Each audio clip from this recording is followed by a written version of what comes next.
The Special Events Center in Killeen was the site of a joint military and civilian training exercise today, and photojournalist Adam Schindler was there to catch the action.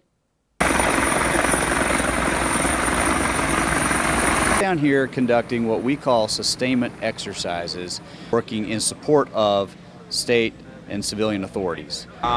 They need to be aware of what our capabilities are, what our limits are, being able to understand what an incident command center does, being able to understand what a local fire chief needs, what type of assets that they require.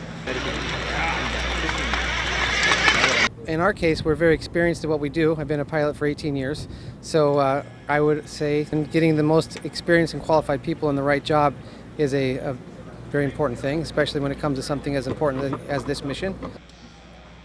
Federal agencies, interagencies, as well as city emergency operations centers and the region, FEMA, a whole bunch of players are all orchestrated for this training event.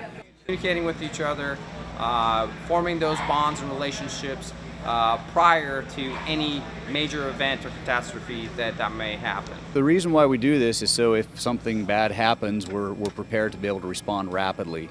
In our response time, we don't have time to train and ramp up for a mission that's been assigned to us. We get assigned that mission when something happens. And so to be able to respond to that in a very short order, we need to be trained and ready.